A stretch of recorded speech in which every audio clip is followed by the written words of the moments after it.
Zygmunt Bauman. E nós temos o professor para apresentar essas ideias para nós. E eu vou ter que sair daqui a 2 minutos, porque tenho um compromisso de TI. E eu vou pedir que aqueles que assinam depois se entreguem, por favor, professor Kleber. Então, professor, nossa colega Apóstolos. É isso aí. Então, boa noite a todos. Boa noite. O nome é esse mesmo, não estranhe, Apóstolos Antonopoulos, mas todo mundo me conhece como AP na instituição. Então, professor AP está tranquilo. Tá? Eu digo que os amigos também me chamam de APs e inimigos de FDP. Mas isso é um pequeno detalhe. Eu sou mestrando na área de administração, com a linha de pesquisa, inovação e conhecimento. Então, tem tudo a ver com o que eu vou falar aqui. Sou especialista na área de Business Intelligence e gestão de e-commerce e tenho graduação na área de banco de dados. Então vocês podem perceber que o meu perfil é técnico, mas eu também ando com um pezinho na área de humanas, justamente para compreender essa relação entre tecnologia e seres humanos. Tá? O tema de hoje é cultura líquida, os desafios do século XXI. Tá?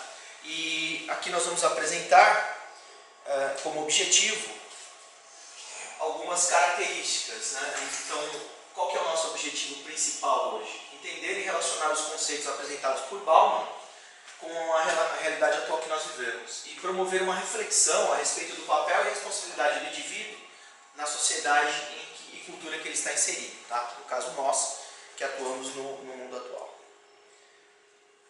Conhecendo um pouquinho do Zygmunt Bauman. Quem foi Zygmunt Bauman? Sociólogo polonês, nascido em 19 de novembro de 1925, em Poznań, na Polônia. Ele tem início na trajetória acadêmica na Universidade de Varsóvia.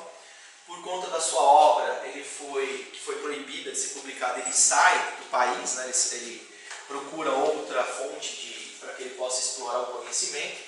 Ele passa pelo Canadá, pelos Estados Unidos e se estabelece na Inglaterra. E depois de um determinado tempo ele volta para Varsóvia, onde ele vira professor emérito na Universidade de Leeds, em Varsóvia. O professor Bauman, ele então tem algumas obras aqui no Brasil, cerca de 42, representada pela Zahar, que é a editora que faz as traduções do Bauman, né? E tudo que vocês forem ver do Bauman tem a ver com a questão líquida, tá? O líquido. E ele trata tempos líquidos, amor líquido, medo líquido, né? Cada obra dessa em um nível de profundidade um pouco diferente, embora os conceitos sejam universalizados. Tá? Ele fala também da vida para o consumo, né? A vida líquida, a cultura no mundo líquido moderno. Tá? Aqui mais 3 obras: Vida para o consumo, ensaio sobre o conceito de cultura e a riqueza de poucos beneficia a todos nós. Um questionamento aí com relação à má distribuição de renda do planeta. Então, Bauman ele vai pegar esse conceito inicial da solidez e liquidez, né, e vai trabalhar isso ao longo do tempo. E é importante para que nós possamos, então, entender o que o Bauman vai falar, trabalhar os mesmos conceitos. Então, inicialmente, eu vou trabalhar com vocês o conceito de solidez, na sequência, o conceito de liquidez, o conceito de cultura, porque o nosso foco hoje é cultura, né, cultura líquida, de um modo geral. E daí sim fazer um preâmbulo de como isso se relaciona com a nossa vida. Tá? Então, primeira característica do sólido, né, da solidez. Característica do que é firme, resistente, durável, aquilo que tem força, durabilidade. Do que é estável, que não é sujeito a mudanças, da questão de segurança, de firmeza, em termos de qualidade, né, do que é bem fundado, difícil de ser derrubado. Caráter do que é sério, verdadeiro, firmeza de ânimo, de vontade ou de resolução, focando de novo a questão de segurança. Então, esse conceito solidez, Bauman vai fazer uma analogia desse tipo de conceito aplicado à sociologia, aplicada ao comportamento social. E aí, ele trata também o princípio de liquidez, tá? Que diz que qualquer substância é capaz de fluir, que não resiste de maneira permanente às mudanças de forma provocadas pela pressão. E o Bauman vai entender que a sociedade atual ela vem se modificando num formato ou numa representação líquida, né? Ou seja, qualquer alteração ou qualquer pressão do meio externo, do ambiente em que a sociedade está inserida, rapidamente provoca uma ruptura e uma mudança de estado. Tá? E aí a ideia de liquidez. E aí, por conta dos títulos das obras que eu apresentei anteriormente, já dá para se ter uma ideia do que ele quer dizer. Tá? Dessa mutação constante, que vai desde o amor até a nossa vida cotidiana enquanto indivíduos. Tá? Então, em termos de estado de matéria, né, é um processo intermediário entre o estado sólido e gasoso, caracterizado por apresentar forças de coesão intramoleculares mais fracas do que as dos sólidos. Então, essa fraqueza de relação entre os elementos, né, principalmente na definição física da coisa, Bauman também vai fazer associação disso com a sociedade atual. Tá? Posto isso, a gente tem que definir o que é cultura. E aí, cultura, dentro do nosso dicionário, de modo geral, na parte léxica que nós temos, diz que cultura é um cabedal de conhecimentos de uma pessoa ou grupo social. Entendo o cabedal como um conjunto de conhecimentos de um grupo ou pessoa, tá? Um grupo social de uma pessoa. Conjunto de padrões e crenças, comportamento, conhecimentos, costumes que distinguem um grupo social. Forma a etapa evolutiva das tradições, dos valores intelectuais, morais e espirituais de um lugar ou período específico dentro da civilização. Então, é muito importante a gente entender o conceito de cultura, que envolve esses valores intelectuais, envolve a tradição, envolve a questão do conhecimento, a questão do comportamento, e olhar isso pela perspectiva líquida que o Bauman nos traz. E aí a gente consegue fazer uma correlação de conceitos entre o passado, que Bauman define como sendo a modernidade, e ele define a modernidade como sendo sólido, e a pós-modernidade, que é o futuro, né, que nós estamos enfrentando hoje, daqui para adiante, que ele define como sendo pós-modernidade ou liquidez. Tá? Onde é possível identificar no passado a rigidez, a segurança, aquilo que já é pré-moldado, aquilo que já é determinado e aceito. E que na atualidade, na pós-modernidade, todos esses conceitos que já estavam estruturados, moldados e eram sólidos, eles acabam se modificando e têm a sua característica líquida de transformação. Então, naturalmente, isso pode ser dado como exemplo, desde a arte, como nós conhecemos, né, da antiguidade, se você pegar do século XIX, né, do século XX para trás, vamos dizer assim, tá, a arte tem a sua definição. Né? Ela tem os seus padrões, ela tem os seus paradigmas, e é considerado arte aquilo que a elite atual da época determinava como arte.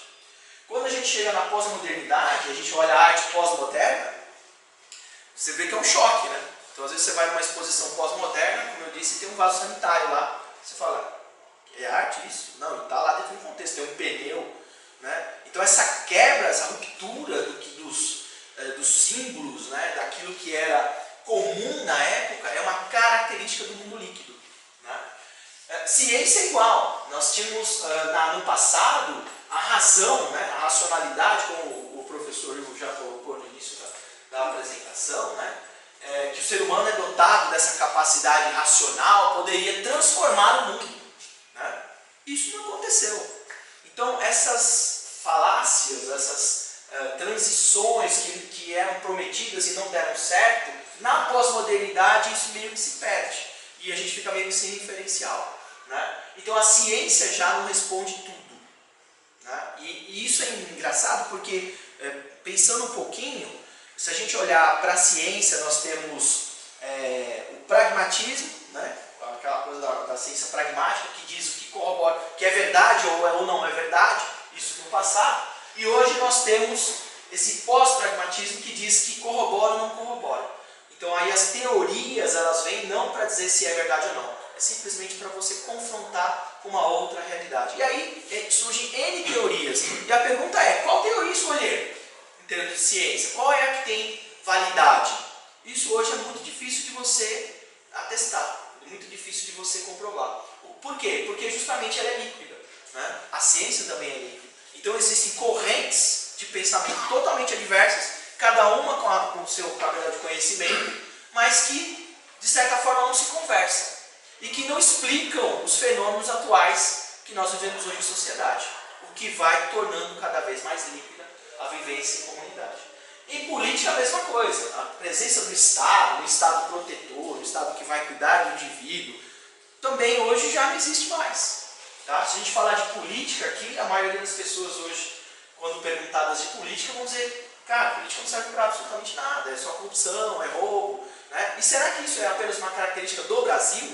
Ou será que isso está acontecendo no mundo inteiro? Será que essa liquidez em todas as áreas da cultura humana, ela vem aparecendo especificamente nos países subdesenvolvidos ou também nos desenvolvidos? Não, nos desenvolvidos também. Eles também têm conflitos sérios, porque as instituições que eram sólidas, que eram bem instituídas, hoje elas não têm mais esse caráter. Tá? Trabalho, mesma coisa. Antigamente nós falávamos de uma pessoa bem-sucedida, uma pessoa que está há 10, 15, 20 anos no mesmo trabalho. E isso era comum você encontrar. Né? Porque existia a segurança, a estabilidade, a solidez. Hoje não. Hoje o trabalho ele é efêmero, ou seja, eu estou aqui na FLU, daqui a pouco eu posso estar em outra faculdade, daqui a pouco eu posso estar fazendo outra coisa. Né? Muitos jovens, principalmente, ocupam cargos por tempo de 1 ano, já acho muito, 2 anos já acho muito. Né? Trocam-se carreiras, dependendo da carreira, meses. Você já está fazendo transição de carreira, já está mudando de emprego. Existe uma volatilidade muito grande no mercado de trabalho que demonstra essa liquidez que o Bauman fala. Tá? E família. Se a gente olhar para a questão familiar, aquela história da família estruturada, né? E, inclusive se hoje fala muito da desestruturação da família, mas aquela família tradicional que todo mundo senta na mesa no horário para jantar, para conversar, dentro dessa pós-modernidade nós não temos isso. Nós temos pouquíssimas pessoas que conseguem sentar à mesa para poder conversar a respeito de determinado assunto. Porque a correria, esse lufa-lufa do dia a dia, promovido pela pós-modernidade, impede que isso aconteça. O que faz com que esse espaçado sólido, ele acabe se liquidificando. E os relacionamentos, eles acabam se perdendo, porque eles não se constroem. Então, Bauman, ele faz essa associação desses conceitos entre passado, moderno, sólido, pós-modernidade, líquida. Tá? E o indivíduo no meio disso. Para exemplificar isso, ele vai traçar uma metáfora entre 2 elementos, o jardineiro e o caçador. Tá? Onde o Bauman coloca que o jardineiro é aquele que tem a visão progressista, de longo prazo, que envolve o planejamento de tudo. Tá? Aquilo que se deseja antes de agir. Né? Ou seja, eu desejo alguma coisa, então eu planejo e antes de agir eu tomo a ação necessária para aquilo acontecer. O jardineiro sabe exatamente quais as plantas devem ser plantadas, quais devem ser cortadas e sabe que tudo depende do seu esforço e cuidado. São produtores de utopias, no sentido de criar um ideal maior, tá? E ideias. O que é importante salientar aqui, nessa visão do jardineiro? É que para o jardineiro poder atuar, é necessário que haja uma certa condição estável. Porque não dá para plantar no meio da tempestade, vocês concordam? Então esse preâmbulo que ele dá, ele diz o seguinte, ok, o jardineiro tem essa característica, desde que o ambiente favoreça isso, desde que o ambiente forneça segurança, forneça uma certa estabilidade para que ele possa agir dessa forma. Em contrapartida, então ele diz, ok, no passado era assim, dava para se fazer o planejamento por conta dessa continuidade, por conta dessa segurança. Por quê? Se permanecia mais tempo no trabalho, o trabalho era mais estável, você não tinha tanta concorrência, você não tinha tanta competição. Então, isso permitia que você tivesse essa analogia do jardineiro atuando em sociedade. O que não acontece na pós-modernidade. E aí ele define na pós-modernidade o exemplo do caçador. Tá? O que é o caçador? Tá? A principal tarefa do caçador é proteger seu território de qualquer ameaça ou interferência externa. Então eu não mais estou preocupado em cultivar o terreno, em colaborar, em compartilhar. Eu estou preocupado em defender. E tudo que se pareça uma ameaça, eu tenho que atacar. Então ele vê uma estabilidade funcional. Só vai estar estável se eu estiver agindo para isso ser estável. Tá? Em cada elemento do mundo. E não se importa em explorar os recursos e batalhar outros se as circunstâncias assim exigirem. Então, quando você fala de exploração de recursos, você vê a postura humana em relação ao planeta Terra, dentro da pós-modernidade. que é uma exploração incontida, em que o caçador, dentro dessa analogia, é aquele que vai explorar em busca de um objetivo. E ele não quer saber se vai ter uma consequência. Ele quer saber que esse meio precisa ser transformado por ele, e ele vai ter que explorar e vai se justificar a respeito disso. E o comportamento desse caçador é sempre predatório. E a sua vida é norteada basicamente por duas coisas: vigilância e competição. Vigiar e competir. Tá? Sempre com o foco de proteger o seu terreno, o seu território. E esse tipo de característica é visível, né, quando a gente pega, por exemplo, e cria a nossa identidade líquida, que o Bauman vai definir como identidade líquida. Por quê? Porque ele diz que lá no passado o conceito de belo, de feio, era muito bem definido. Você tinha essa característica muito bem definida, principalmente pela elite dominante. Porém, nos dias atuais, essa questão do feio, né, quando você olha, eu não nasci bem, eu nasci feinho, legal, mas eu venho evoluindo, questão de evolução no presente, para me tornar um sonho de consumo. E aí, Bauman, ele é contundente quando ele diz que a identidade de quem vive a modernidade líquida, a cultura líquida, é sempre focado no consumo. Você deixa de ser um indivíduo para ser um produto. E aí é comum a gente começar a ouvir discursos, principalmente motivacionais, do tipo: você tem que se vender. Você tem que se vender. O que é se vender? É simplesmente se tornar um produto, se tornar algo que possa ser consumido. Ok, e quando você não tiver mais serventia, o que se faz com qualquer produto que não serve mais? O que se faz? Descarte. E o Bauman vai dizer que o mundo hoje é um grande container, tá? Em que tudo se consome, tá? E quando não serve mais, se descarta. Tá? Então, essa ideia do passado, você ter essas características, né, e você se prender mais a valores do que a aparência, na modernidade é o contrário. E ele faz um preâmbulo dessas características sendo aparecendo entre o sólido e o líquido, onde é possível fazer essas comparações. Então ele diz, ok, o conceito de beleza da antiguidade era criado e mantido por uma elite dominante. Ponto. Então você tinha o status quo, né, aquilo que foi determinado, e a massa que não era daquela forma almejava, tinha como objetivo chegar até ali. Então, ser educado, ser culto, né, se vestir bem, dentro dessas características, era um movimento cultural, vamos dizer assim, da modernidade, de um momento sólido. Porém, quando a gente vai para o líquido, a gente já tem uma fuga desses conceitos totais, né? Fuga da infelicidade, porque então aqui ser infeliz é não conseguir atingir esse objetivo, na busca de uma felicidade através do consumo. Então eu não estou mais olhando para um determinado grupo como espelho, eu estou olhando simplesmente para mim, e o que importa hoje é a satisfação do meu eu. Tá? É a satisfação das pequenas felicidades que ele vai dizer, tá? Dos placebos que nós temos hoje, através do consumo. No sólido, o acordo entre quem tinha e quem não tinha conhecimento. Então nós temos nitidamente no passado a classe dominante culta e a classe trabalhadora inculta. Então isso era muito claro. Né? Basta olhar a Revolução Industrial, isso é notório. Né? Então quem tinha cultura eram os donos, quem não tinha era o empregado. Enfim. Então essas classes eram bem definidas. Né?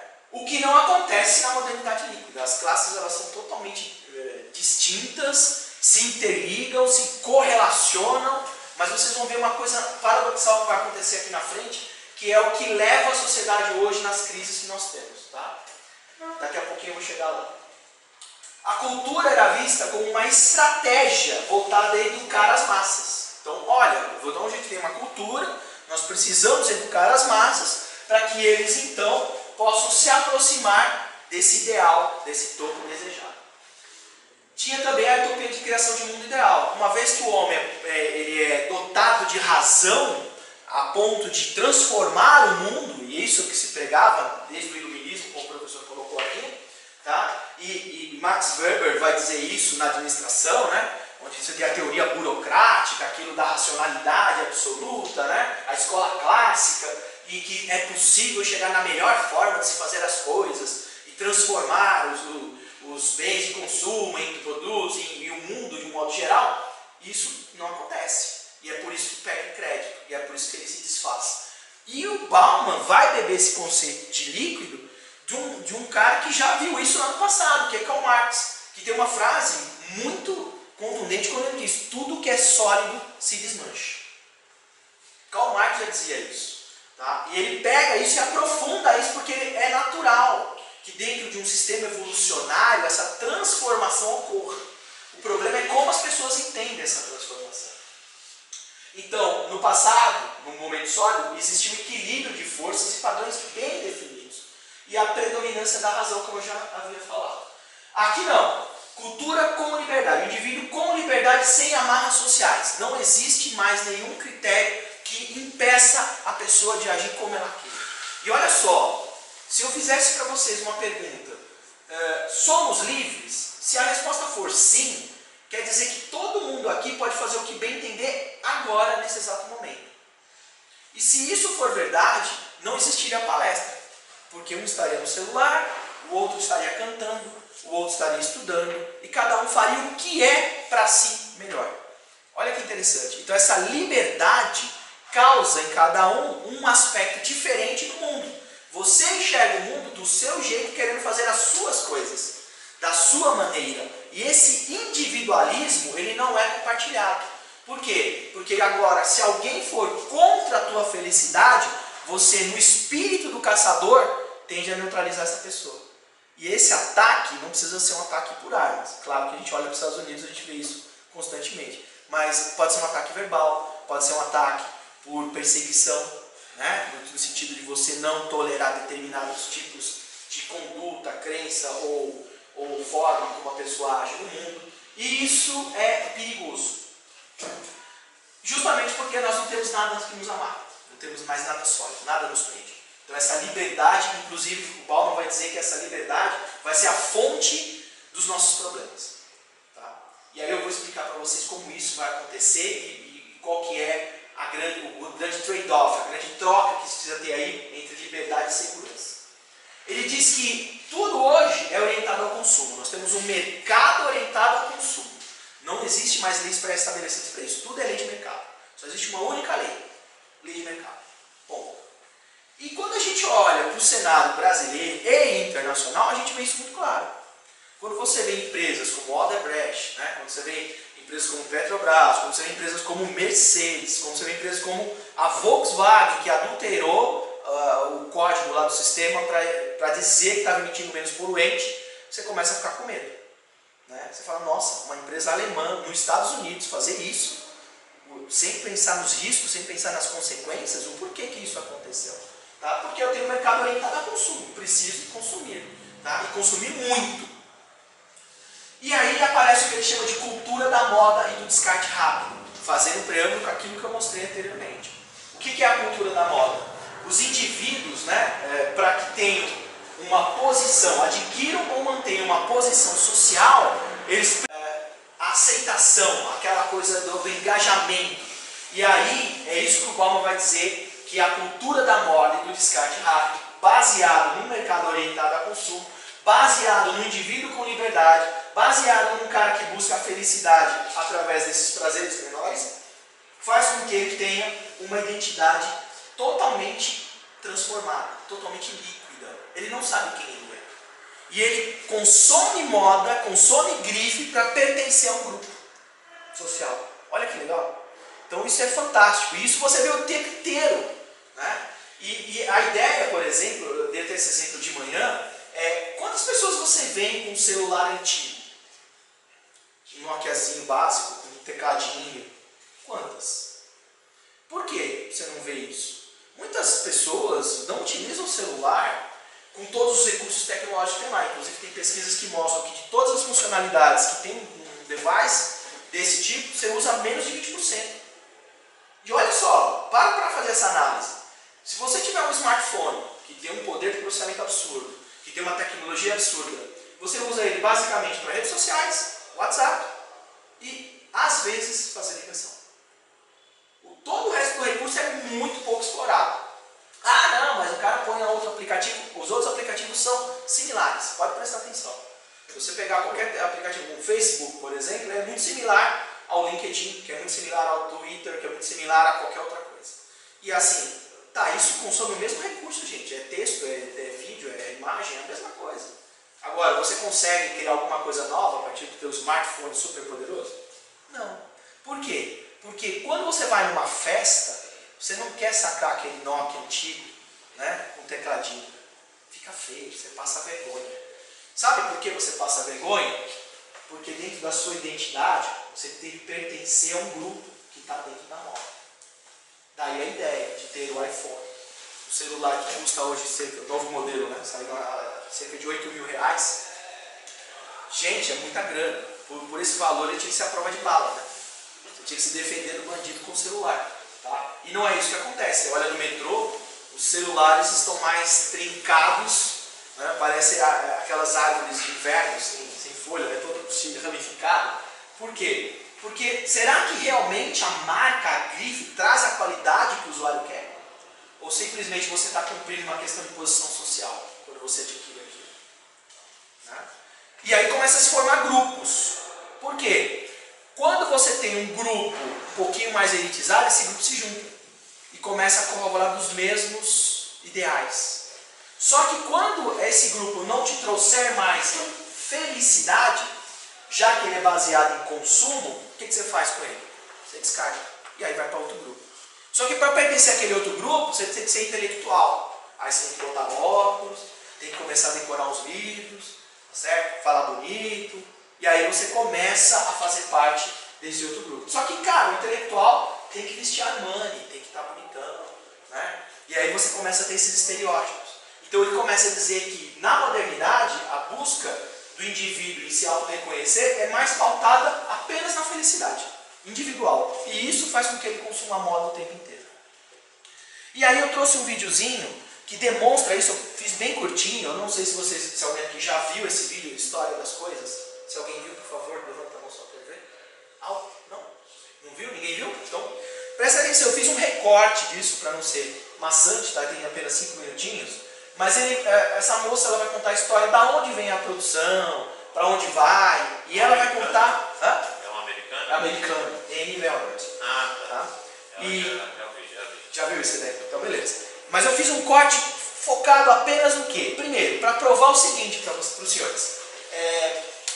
Se o Bauman está falando é verdade, isso está acontecendo no mundo. Se isso está acontecendo no mundo, foi percebido por outras pessoas que não são sociólogas. E essa mulher não é socióloga. Tá? Ela é justamente na parte de engenharia de produção, essas coisas todas. E ela vai falar o que está acontecendo. Então vamos fazer aqui rapidamente. Um alt tab, já deixei aqui colocado. Play.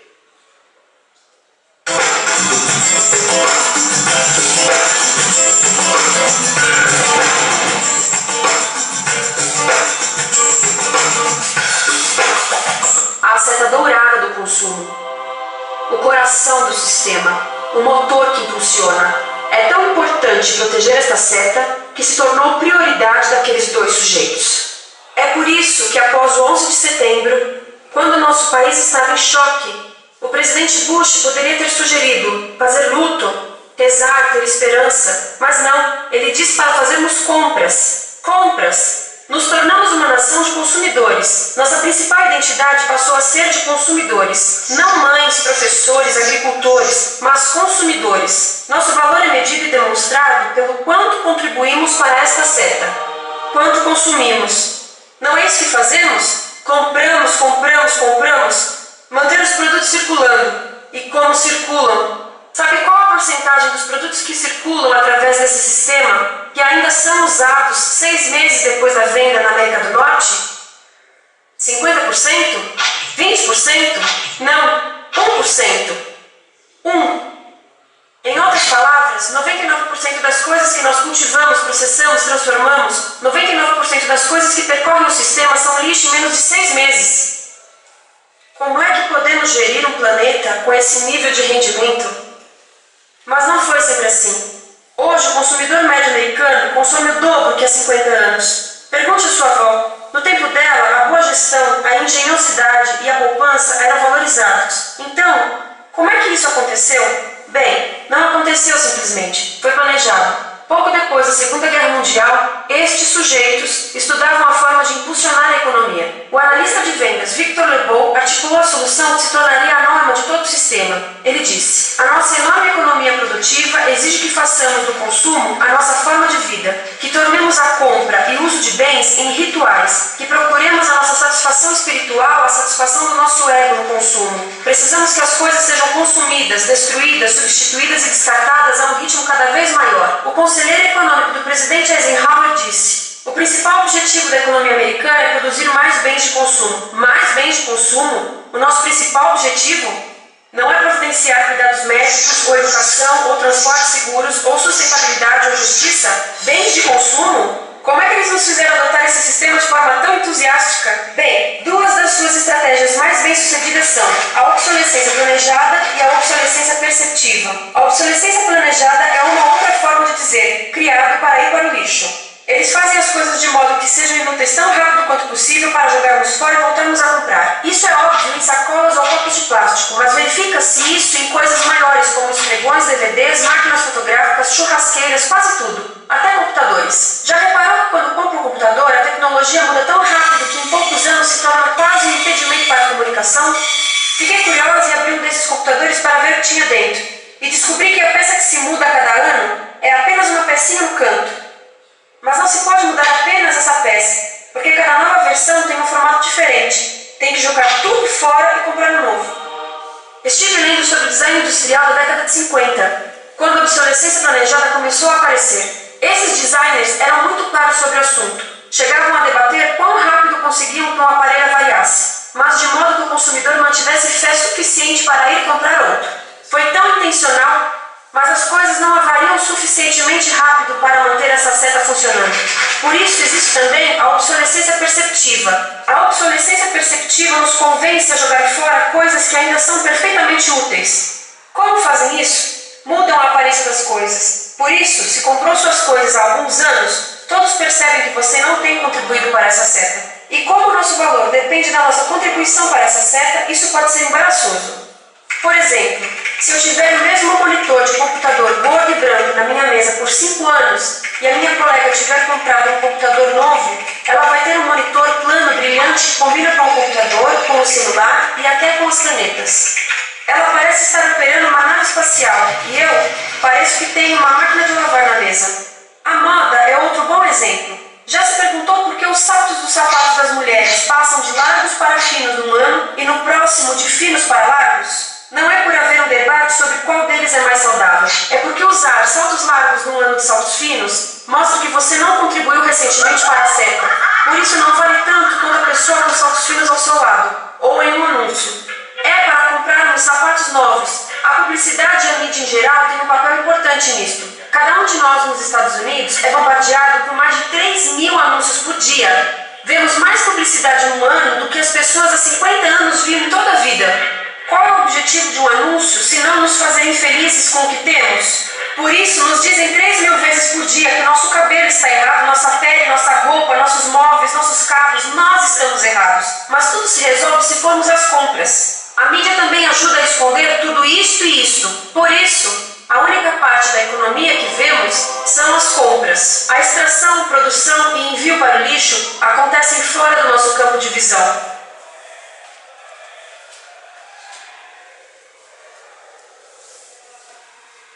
E é isso. Vocês veem então, né? Bacana, né? Depois vocês podem anotar, tá? Leonardo, só colocar no YouTube, isso aparece e aí tem o vídeo completo. São mais ou menos 25 minutos, 30 minutos de vídeo. Mas muito legal porque ela vai explicar essa ideia do consumo, dizendo que você não mais tem valor, que você está errado, que você está totalmente infeliz, essa coisa da infelicidade, que você precisa consumir para ser feliz. Então tudo isso vai bater o tempo inteiro. E eu me lembro de uma propaganda muito drástica que me causou uma impressão muito negativa, que é de uma indústria de automóveis, em que o pai levando o filho para a escola, o filho pedia para o pai parar um quarteirão antes, porque ele não queria passar vergonha do pai chegando naquele carro velho. Olha que loucura. E isso tá assim, isso passa o dia inteiro. Se você for analisar friamente, a ideia é essa, é tornar você um consumista compulsivo na busca da felicidade, na busca do prazer. E aí, O Bauman traz então as suas principais críticas, né? Ele diz que hoje nós temos tolerância mútua, mas não temos solidariedade mútua. O que quer dizer? A gente convive com o diferente, mas a gente não é solidário com o diferente. Porque dentro do nosso campo de visão individual, e dentro da nossa própria satisfação do eu, e não do nós, né, nós esquecemos do outro. Isso é uma crítica contundente que o Bauman vai fazer. E ele vai dizer que as perseguições a determinados tipos de minoria, para nós é tida como normal. Por quê? Eu convivo, mas não participo. Então se não é comigo, beleza, tá tranquilo. Então, mulheres que sofrem preconceito, né, pessoas de cor que sofrem preconceito, pessoas com gêneros diferentes que sofrem preconceito e são perseguidos, embora a gente saiba de tudo isso, ninguém quer participar. Por quê? Porque a gente aprendeu a tolerar. A gente tolera o diferente, mas não convive com o diferente. É uma diferença. E o Bauman vai tratar isso em uma de suas obras. Por isso que é legal você ler Bauman. Ele diz que há uma diferença monstruosa, uma crítica monstruosa em relação à informação versus formação. Hoje, por conta do avanço tecnológico, todo mundo tem informação, mas pouquíssimas pessoas têm informação. E esse é um cenário muito interessante quando a gente olha na relação professor-aluno, né? Por quê? Muitos alunos vêm bem informados, mas vêm sem informação. E acham que estão formados. Né? E a formação é muito mais do que apenas conhecer a informação. É saber aplicar a informação, é saber trabalhar a informação, é saber gerar algo novo com aquela informação. E hoje não acontece isso. Hoje você abstrai a informação, você constrói o teu mapa, e essa é a ideia, tá? Você constrói aquilo que você chama de verdade, e pronto. E você diz que aquilo é o território. Só que quando você confronta o seu mapa, as suas crenças, o seu ideal, baseado no cabedal de informação que você tem, com outra pessoa que tem outro tipo de informação, que tem um outro tipo de visão, um outro mapa, então aí nós temos um conflito estabelecido. Então Bauman vai dizer que as pessoas não se escutam mais, não conversam mais. E isso consegue ser demonstrado nessa questão da polarização em redes sociais, né? Onde cada um acredita numa determinada verdade e a briga faz com que você rompa os vínculos. E aí ele vai dizer que há uma distinção, né, entre relacionamento e consumo. Por quê? Porque os nossos relacionamentos hoje são baseados em interesse, em consumo. Eu só estabeleço um relacionamento se ele me traz felicidade, assim como os produtos. Então, se o relacionamento, seja qual for ele, e aí ele vai tratar isso no amor líquido, tá? Não está trazendo mais felicidade, então está na hora de descartar. Cultura do descarte. Então eu descarto aquele relacionamento. E com a relação de rede, né? Rede, network, que nós temos hoje, com relacionamento, amizade, são coisas bem distintas. Um relacionamento de amizade é construído ao longo do tempo. Por isso é duradouro. Um relacionamento de network é apenas um conectar, desconectar. Você adiciona e você remove com apenas um clique. Então o que você vai colocar na tua rede social? As pessoas que têm pensamentos diferentes do seu? Pessoas que não concordam com a sua opinião? Nunca você vai fazer isso. Porque se você o fizer, você vai ter um conflito o dia inteiro. E aí o Bauman vai dizer isso. Então aí, novamente, você tolera, mas não tem solidariedade. Tá? Você não consegue um convívio. Ele diz que a sociedade moderna ela é compulsivamente modernizada. E essa modernização ela é compulsiva no sentido de toda hora fazer aquilo que o caçador faz. Extrair o máximo de recurso, obter o máximo de resultado, sempre em proveito próprio. Tá? E aí ele diz, ok, mas se isso for desmedido, se a gente não conseguir frear esse crescimento, ele entra num efeito de bolha. E isso é provado em 2008, quando os Estados Unidos, por exemplo, tem aquele colapso da bolha imobiliária. Qual que é o objetivo de toda empresa? Não é crescer? É crescer. Mas a bolha também cresce. Só que toda bolha que cresce, um dia faz o quê? Estoura. E é o que acontece com essas empresas que só querem crescer. Ela não pensa em sustentabilidade. Ela não pensa em ser perene. Ela pensa em crescer.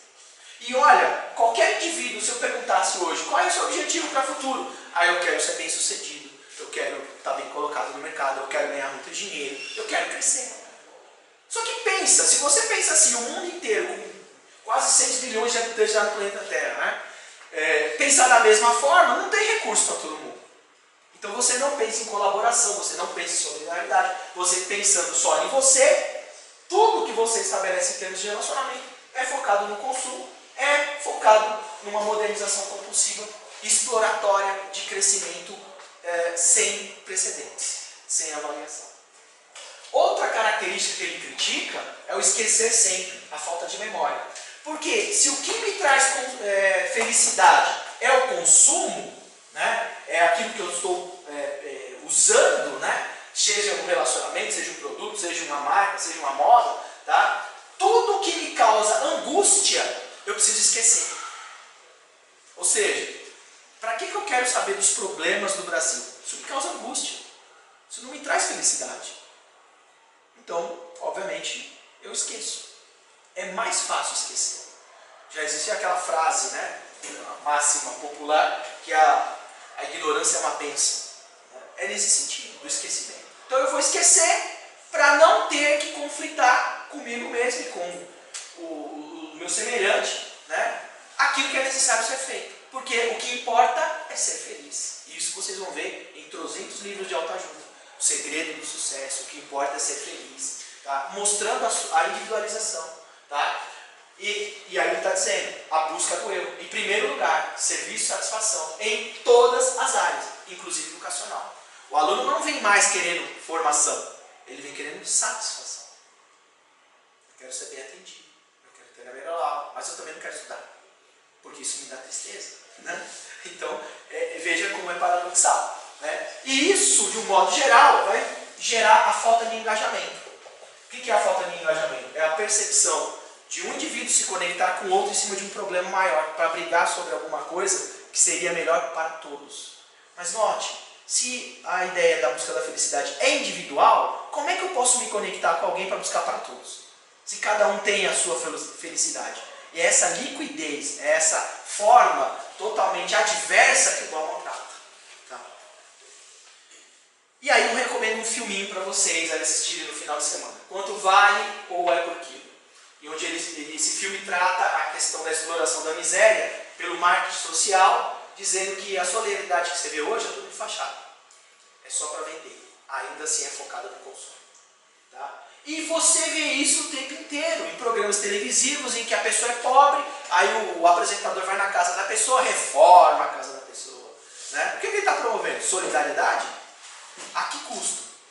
Né? O que ele está ganhando com isso? Não tem um interesse, vamos dizer assim, desprovido de um resultado. Não, ele está interessado em alguma coisa. Então ele é solidário porque vai dar um resultado para ele. Tá? Então, por favor, assistam o filme e depois falem a respeito. E o que está em jogo com tudo isso? Duas coisas que o Bauman trata, que ele diz que todos os países, de um modo geral, no globo, têm um problema sério para lidar com isso. Segurança e liberdade. Ele diz que não existe uma coisa sem a outra. E que você tem que fazer um balanço. E que quando você opta por mais segurança, você tem menos liberdade. Ele diz que é um trade-off. Tá? Então, não dá para ser diferente. Então, se você coloca mais segurança, você tem menos liberdade. Se você coloca mais liberdade, você tem menos segurança. E note, nós vivemos uma sociedade, como ele está colocando dentro da pós-modernidade, de extrema liberdade. O que nos causa isso? Insegurança. Se todo mundo é livre, o meu empregador é livre para me demitir a hora que ele quiser. Ou não? Sim. Se a minha esposa é livre, ela é livre para me largar a hora que ela quiser. Baseada na busca da felicidade dela.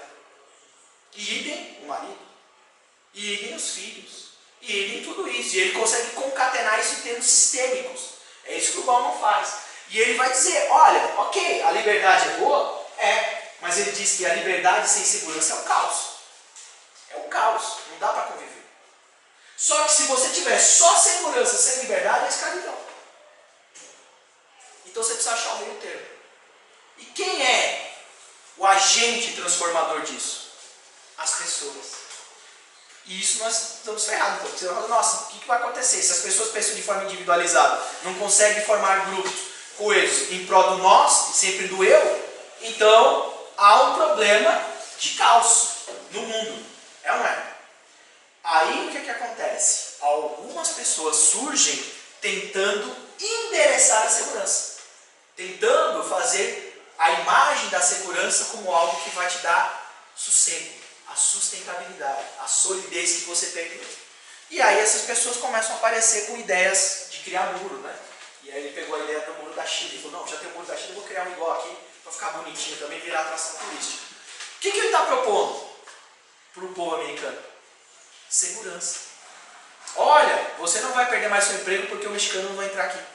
É isso que ele está dizendo. Só que isso não é verdade. Não é assim que a coisa funciona. Né? E isso nos países da Europa, com a União Europeia, por exemplo, já está acontecendo. O referendo da Inglaterra quer dizer o quê? Olha, nós não queremos mais participar disso. Aqui nós vamos nos fecharmos para criar uma segurança. Porque da forma como está nós não temos. Então essas atitudes começam a aparecer. Movimentos separatistas que você já acreditava estar resolvidos dentro do mesmo país, e país do primeiro mundo, como a Espanha, né?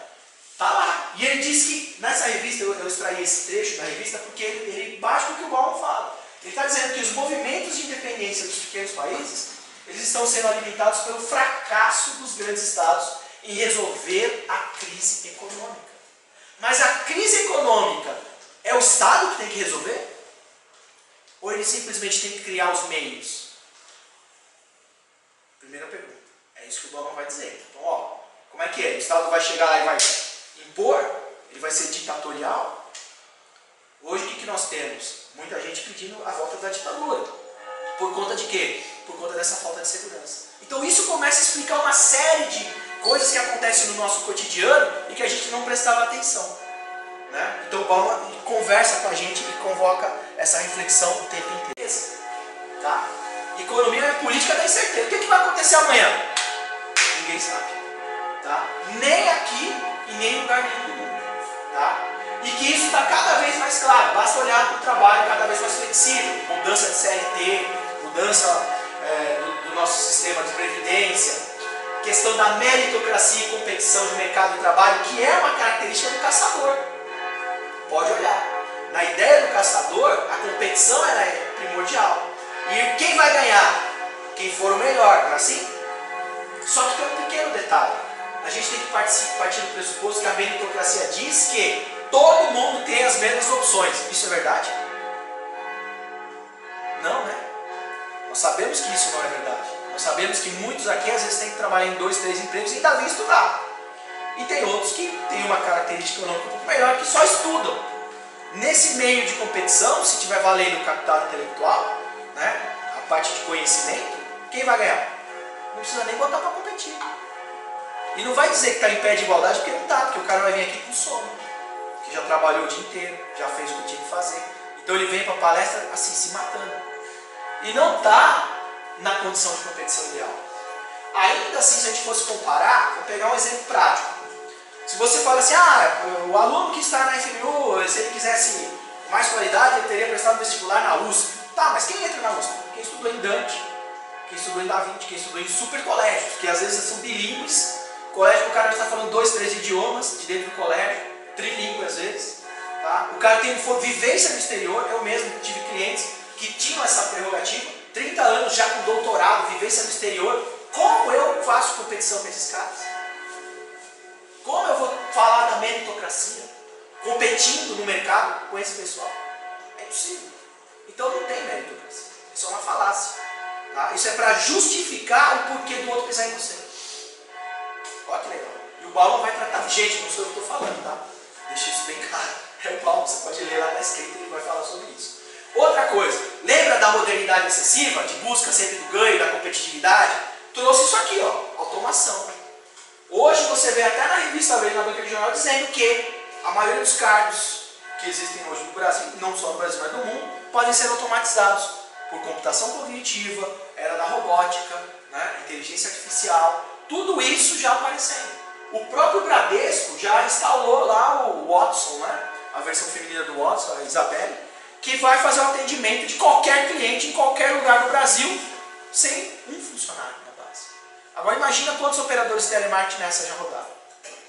E é um trabalho de rotina, mas que envolve mais a questão de informação, não é braçal. A automação já existia há um bom tempo, mas agora a coisa piorou. Os estudos né, de Osborne e Frey, que são dois ingleses, dizem que lá nos Estados Unidos, das 702 profissões, 50% delas vão ser automatizadas nos Estados Unidos. Eu não vou dizer nem no Brasil. Aqui corre o risco de chegar a 75%, 80%. E aí a pergunta do aluno, né, de um modo geral que está atento aqui, aparece e diz: oh, e como é que eu fico nessa? Como é que eu me viro nesse mundo líquido? E o robô vai te dizer que você tem que aprender a nadar. O que é aprender a nadar no mundo líquido? Vamos ver. Primeiro, lifelong learning. How to survive in the age of automation. Então, como é que você vai sobreviver à era da automação? Vai aprender pro resto da vida. Aprender não é ter informação. Aprender é se formar. Então, não basta ter informação. Em pesquisa, existe eu esqueci agora o nome do autor, ele diz que você pegar uma informação pertinente na internet que vai fazer a diferença, é como beber água no hidrante. Já tentou beber água no hidrante? É uma enxurrada de coisas, né?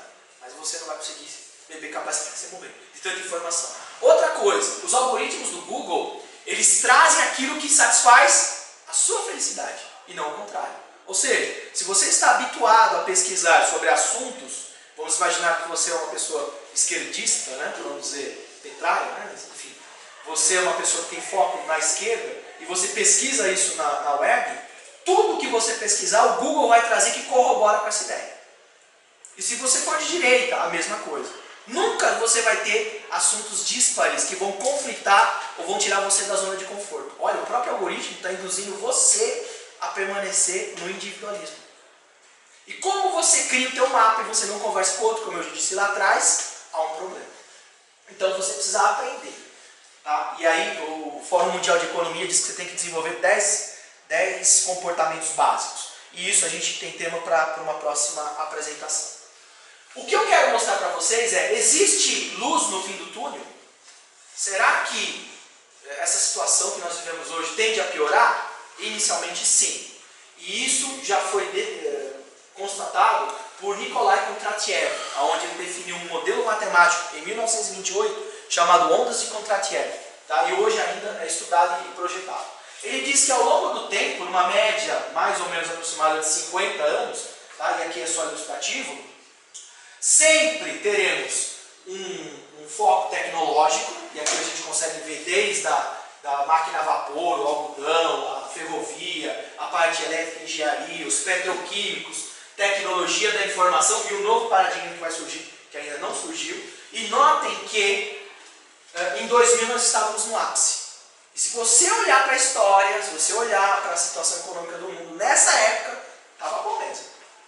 Só que aí tende a cair. Então em 2008 ó, já tem a crise lá dos Estados Unidos, e é uma queda.